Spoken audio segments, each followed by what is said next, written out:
and welcome to HR Bytes, a podcast and video series to bring you stories of HR professionals who bring a think globally and act locally digital HR agenda to their work. Everyday people who are driving digital transformations in their organizations, data-driven and future-fit digital HR leaders. You can listen to our podcast on your favorite podcast channel and also watch us on YouTube. Do follow us on social. We are on LinkedIn, Twitter, Instagram, and Facebook. Today's show is very special as this is the last installment for this year. And who else would I bring on except my HR dinosaur, Marc Miller, who is my advisor, has been on my advisory board for the past couple of years here at HR Geckos. And we really enjoy working with each other and really talking about HR tech all the time. So welcome to today's show, Marc. So happy to finally have you on the HR Bytes podcast. Thank you, Jay. I am delighted to participate in this more formal way than our everyday conversations about issues related to HR Geckos and HR technology and other items with you living in Maryland and me here in White Plains, New York. So it's an honor to be your last guest of the year. I enjoyed it. I will enjoy it. I know I always enjoy our conversations. And I'm looking eagerly forward to your questioning and giving me some pushing in terms of talking about where things might be headed. Absolutely. Marc, you and I know that HR tech has undergone like this whole revolution, right? For the past couple of years, it's just been evolving every time we talk, every time we look on a website, things have changed. Every time an HR tech analyst presents their findings, things have changed. How do you think the past couple of years with this massive shift to remote work during the pandemic and after has, placed this digital transformation of our function front and center on everyone's agenda, including business leaders and HR leaders today? And how do you think this has, pushed our function to the forefront of doing business today? Right. There's so many ways for me to answer that, but it comes down to a quick answer that it's a massive change that has been driven by the COVID pandemic, forcing organizations to pivot on the dime when the world, in effect, closed down, and dealing with trying to manage their workforce in all aspects when the workforce is no longer in a central area of work and collaboration. So the whole concept of pivoting to remote work from home, using the technology that happily came out by Zoom and Google Teams and Meets and all of that, made people feel, hey, this can be done. And after a while, it settled down to the concept that this may well be the new normal with the concept of working from remote. And it's been a massive shift. And another key answer to that is it made the function of human resources management, also known as workforce management, front and center for any organization's survival, from a 10-employee organization to a couple of 100,000 employee global organization. They needed a way to communicate. They needed a way to show empathy. And the they is the organization itself and all levels of leadership. And let me give you an example, Jay. I was asked to teach a new course in talent management by NYU and by Manhattan College. And I'm starting it. I did it quickly last semester, and I'm doing a more full-blown 3-credit course coming up in this spring. But I was handed a syllabus for talent management from my chairman, and he said, take this and use it. And it was written in 2018. I looked at it and I went through it, and it didn't take me long to go back and say, nope, you don't mention COVID. COVID didn't exist. This has no application to the real world today. And I rewrote the entire syllabus aimed at agility, work from home, the whole concept of multi-generations. I mean, this was all not included in a syllabus that was taught by these universities back from the teens to 2019, 2020. And that's the same with the HR function. the words people analytics hardly came up in the talent management syllabuses that I was handling. Now, people analytics is probably the two key words that drive everything in the HR function today in terms of the attention due it and given it by senior executives, in terms of getting the data from the one core-based system and making actionable insights. My definition of AI is actionable insights, although we'll get to AI in a minute, to drive the organization to continue its success and to basically attract and retain great talent. And that great talent comes from generations entering the workforce that are as young as 21 years old, and they were born, they're the Generation Z in the year 2000. They were first born, which is weird to me, being an old dinosaur, as you say. So it's totally shifted everything and totally, I think, strengthened the role of human resources management globally and wholly as an entity that is driving an organization. As you would note, and we see it in our feeds all the time, CEOs are more and more coming from the function of CHRO, and they get promoted up to the CHRO or the CEO of an organization. So it's a visible, critical function, and it leads to a lot of interesting discussions and action items related to things that you and I may not initially think of, but they come about and people question it. The New York Times, for example, has a column every Monday. I think it's called Work Friend, and they show questions asked by readers, and they have experts answering it. And some of these questions are amazingly interesting, diverse, and things that you don't think of. We'll get to Chat GPT, which is the latest artificial intelligence, which you might have read about. And those listening, and please go take a look at openai.com and look at Chat GPT. And I'll just tell you, I asked my students after I did this search, I asked Chat GPT to write me the job descriptions of the first human resources manager posted on the moon and what they would be doing. And it was amazing to see what this artificial intelligence, computer-generated natural language with the latest technology came up with an amazing short essay on the job requirements of somebody based on the moon in HR management. Wonderful. And do share that in the show notes if you share it with us. I'd love to share that with our audience. But, it's very interesting how ChatGPT has taken over the imagination of all our HR practitioners today. In fact, I was exposed to it too a little bit last week. It's interesting, right? It's totally amazing. It started out when it made the New York Times a couple of weeks ago, and it showed examples from Twitter feeds where people asked it amazing questions, besides the fact that it could draw art and write short essays. And us academians, which I'm doing a lot more than just consulting, are concerned that this thing could write a short essay and the students are going to use it. So we have to be aware of what they might end up plagiarizing, so to speak. But that's an issue. But one of the first things that caught my attention was somebody asked ChatGPT to write an essay giving instructions on how to remove a peanut butter sandwich from a VCR that somebody inserted in the slot, and do it in King James verse. And it was hilarious. And I grabbed it and I stuck it into a PowerPoint somewhere just to show the power of it. And to say, thou shalt not put a peanut butter sandwich in the slot.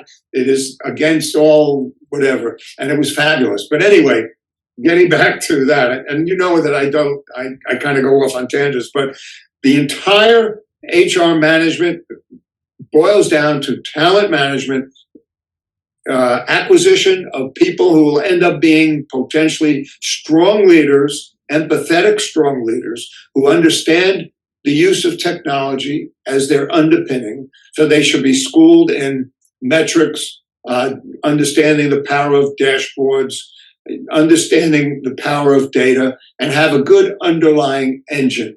And that underlying engine is an effective, well-planned, well-developed by a vendor that built an HRIS or an HRMS or an HCMS. All three of those four-letter abbreviations mean the same to me. It is an underlying HR technology. And I want to use the analogy as an amateur photographer as well. I'm looking for a new camera. And when you go onto all these camera stores and camera websites, they want you to buy these kits where you have the body and then all these lenses. But the lenses they give you are not all that great. So my approach is get a good system which is equal to your camera body, and then pick the right lenses, whether you want a zoom lens, a portrait lens, a landscape lens, the different apertures, the different types of glass made by Zeiss and others, and pick the best option for what you use it for. And that ties into HR technology. You want to go with a well-respected vendor that knows the industry,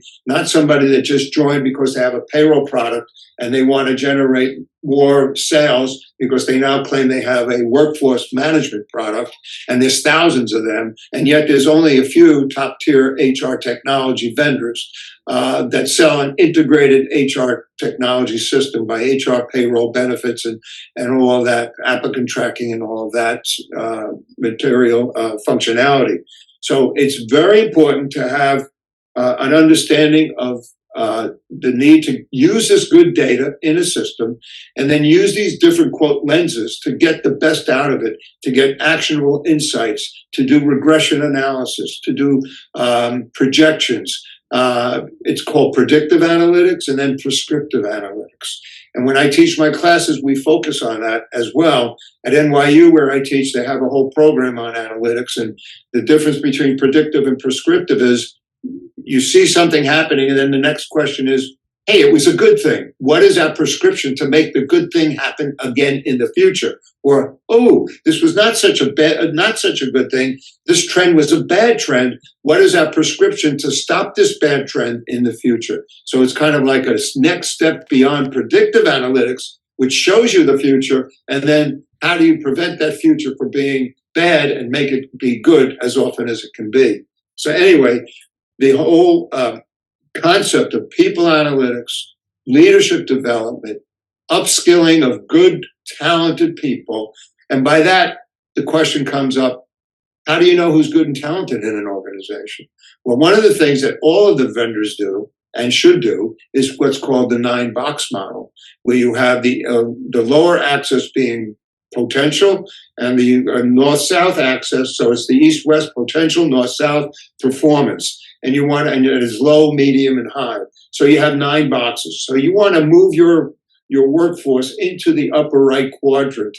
You really want somebody who has high potential and high performance, and that's a star. But you want people who are maybe in the middle for both of those axes. And if somebody's at the low potential, low performance, guess what? They're liable to be fired, or they're called dead wood in my analogy. And that's fine, as long as the organization can recognize and get these people into these kind of categories. It's going to help them manage the workforce, because the workforce is diverse. People were quiet quitting, which was a hot topic just a few months ago. It's kind of decreased in hotness these days because the economy is such that we're reading about everybody's hiring freeze and letting people go. Facebook, or Meta, Google, Amazon, all of these places are reducing force. And that's a problem. So I tell my students and my clients, hey, it's not so much a buyer's market. It's more like a seller's market. You know, the employees don't have the freedom they thought they had to jump ship and run from one job to another just because they want another 20% salary. You got to look at the culture. And talking about the culture, it's dealing with the leadership, the empathy, the ability for a good leader to not show up in a hoodie and cargo pants and have some gravitas to him or her and lead the organization with knowledge of the underlying data of the workforce. So the key trends, and HR is at the center of all of this. HR is at the center of everything. Career management and career management software, your activities at HR Geckos, of course, with the alerts and notification work, dashboards, metrics, analytics, actionable insights, and then even artificial intelligence like Chat GPT recently, as I was talking about. It's all part of the employee experience, EX, and the user experience. These things are still trends that will continue in the year 2023 and beyond. And on top of that is the work from home remote hybrid issue, which brings up a whole nother bunch of questions and issues that HR is at the center of, especially when you're dealing with crazy things that can be written about and published in magazines about, well, what happens when somebody trips on a wire in their home office and breaks their leg? And that occurs at 10 o'clock at night. Is the company liable for disability payments? What happens to life insurance and accident and disability coverage? Is an employee covered for working from home when they set up their entire system in their kitchen or something with wires going all over, and God forbid the house burns down due to an electrical spark? Is the company liable for that? That's an interesting question. People like us not normally think about these things, but HR has to think about these things. And then the question is, employees working from home or working from anywhere. So a friend of mine was living in New York City, said, I'm going to move to Madrid. I can keep my job and live in Madrid, or I can keep my job and live in any city in the Netherlands. So what happens to their salary?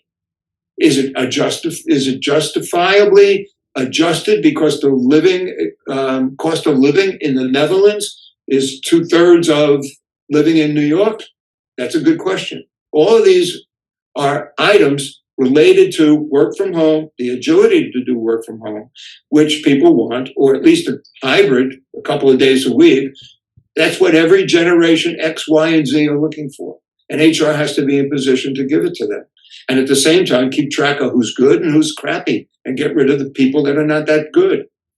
Well, that's a great segue into my next question. There's in this experience economy, we definitely need to provide that individualized and engaging and consumer grade experiences for all our employees, whether they're working from home, whether they're in an on-site, workplace situation, or it's kind of hybrid.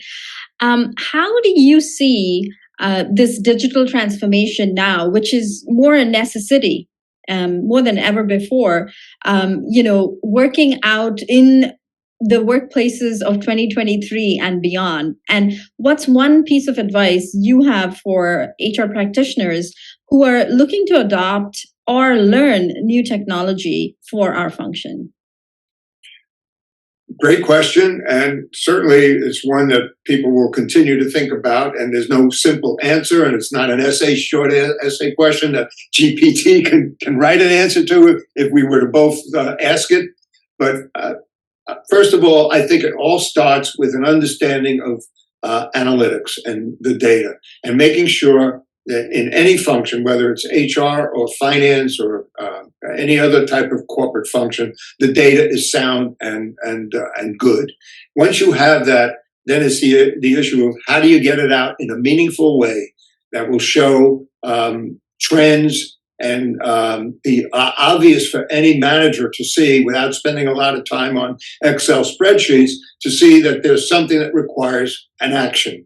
And that action can be a simple, small action or a policy change, or it can be something that's a multi-month or multi-year initiative to change a company's performance appraisal, because they found out through data and metrics and analysis that top leaders or top employees in that 9-box model in the upper quadrant, who they consider good people, good employees, and potential leaders, are quitting after 2 years. It's like it goes no quitting, and then all of a sudden everybody's quitting after 2 to 3 years. The question is, why is that happening? And they have to have the wherewithal to understand that something is making our good employees spend a couple of years with us and then leave. Well, the answers typically can be they don't see a future after a couple of years. There's no career management.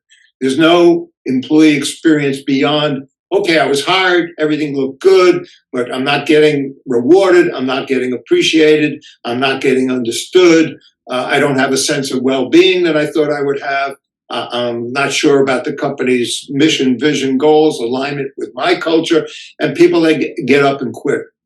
All what I just said could lead to a lot of different actions on the part of an organization. And that could they could spend a lot of time and money doing that. And there's all kinds of sources for help. But the understanding of all that requires digitation.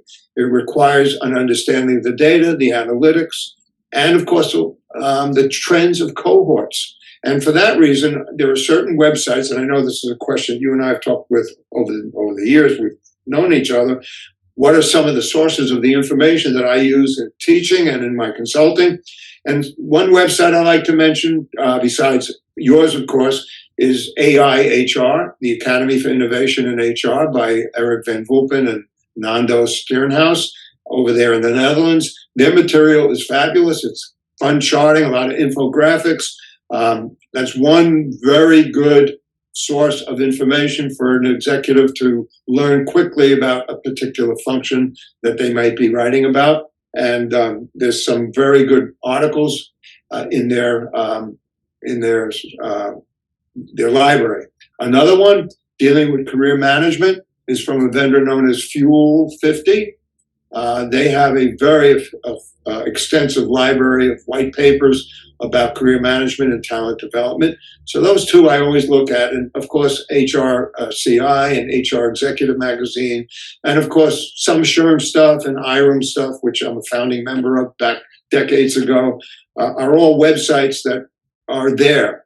What this all says to me is you can have somebody who's fabulous at everything I'm talking about without a master's degree. You know why? They don't need it. They can get certifications from some of these organizations. And if you're open to that, then that's a good thing.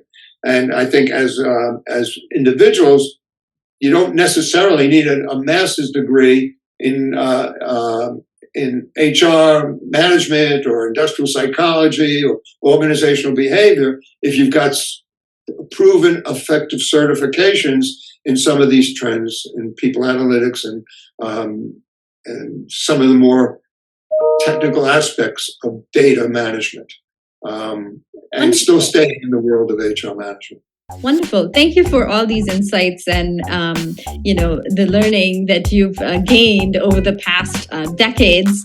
And thank you for sharing them with our audience, Mark. I know you as my HR tech dinosaur, and I'm sharing you with the world. So I'd like my audience to get to know you a little bit more. And so we have our question connection round. Who is one person you gained in your network in the past year that you think everyone should know in the world of HR tech or HR? Two of them, I would say. Josh Bersin, who I admire for all of his talks and data reports. He was at Deloitte. I knew him a long time ago, and then he went to Deloitte. Now he's the Josh Bersin Academy. You can't go wrong with anything following him in terms of his writings and speeches around the world.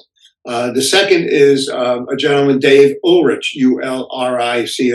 He's one of the premier HR management industry consultants. He writes tons of books. He speaks as well around the country in general about HR management. I had to convince him to do a blurb on my first book because it was called The Death of HR, and he didn't like that concept, but that was just the main title to get attention.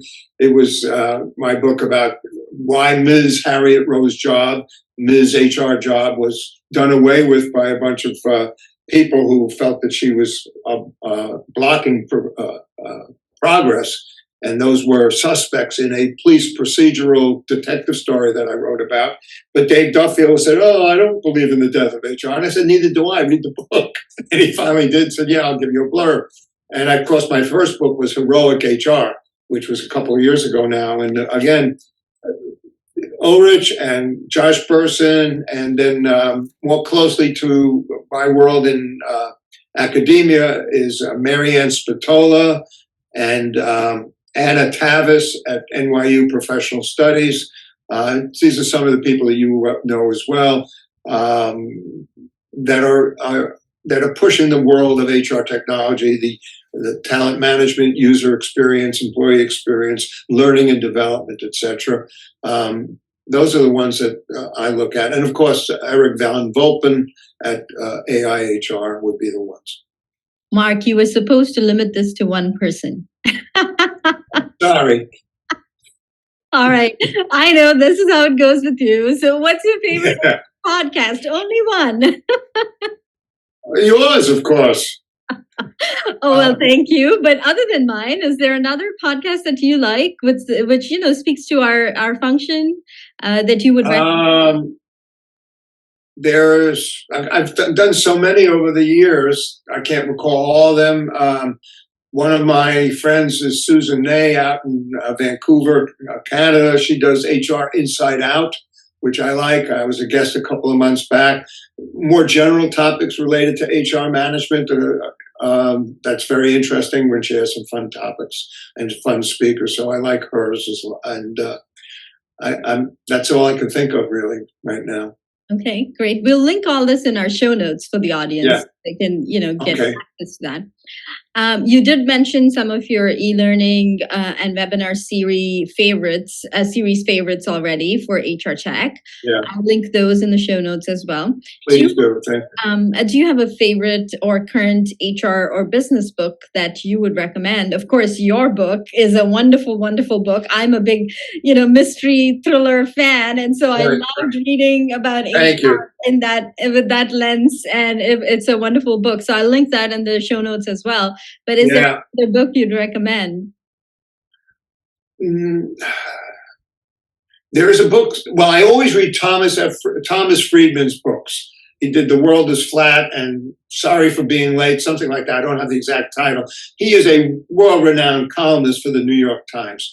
And he talks about these big things that affect the world. And if you read into many of his things, it's workforce related. You can always find that in any stream of things that he's dealing with, technology, especially in artificial intelligence. So any book by Thomas Friedman, I grab. And any column that he writes in the New York Times, since I'm a subscriber, I focus on as well. There is an interesting book that I read called Weapons of Math Destruction. M-A-T, not M-A-T-H, not M-A-S-S. It's dealing with metrics and analytics and algorithms and bias, which is very good. I don't have the author in front of me, so you could Google it and find it out pretty quickly. There's a lot of good AI technology-oriented books dealing with machines going amok, and we got to be careful about that. Absolutely. And my last two questions, where would you like to travel in 2023, and how do you enjoy giving back to the HR community? I would like to just get on a plane. I haven't gotten on a plane, to tell you the truth. Since COVID started, I am planning a trip with my family to go to Ireland in June. So I'm doing some research and reading some books about the history of Ireland and the Troubles, and visiting Dublin and things like that. And I just would like to travel a little bit more than I have traveled. I used to travel every week.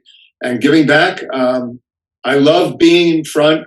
That's why I kind of transitioned more and more to adjunct teaching. I love teaching. I love giving my 30 years plus of experience in the real world to these students who have no clue of what the real world is like when they're still in classrooms. Although some of my students are masters and they have work life, but they still don't all get it. So I like to give back, and I like to do my speaking engagements and have fun making people think and smile at the same time. For conferences, the user conferences, the vendor conferences, and in general, HR management organizations. So I love doing that. And the more I can get, the better. If it means getting on a plane, that's fine. I'm excited to do that again. And putting on my trench coat and being the detective to figure out who killed HR Job. And speaking of that, I'm working on a new book. You don't even know that yet, but it's probably called Immortal HR, the resurrection of Ms. Harriet Rose Job and why she came up from the dead, so to speak, and is now a force to be reckoned with. And there are people that helped her, that supported her in her journey from near death to being a star. People like Connie Vid, otherwise known as COVID, and Arturo Intelligente, otherwise known as artificial intelligence, and other kind of characters that are making personalized to have them support her in many humanistic ways to raise Ms. Harriet Rose Job, who was dead a couple of years ago, into a force to be reckoned with. Wonderful. So that's working on that. News. Wonderful news. We'll see. Looking forward to reading this one. So thank you again so much for being here and sharing all your learnings and insights with us. We're looking forward to a wonderful and glorious 2023 for our people function across the globe. And we're looking forward to bringing more such HR tech stories to our audience globally. So thank you for being here.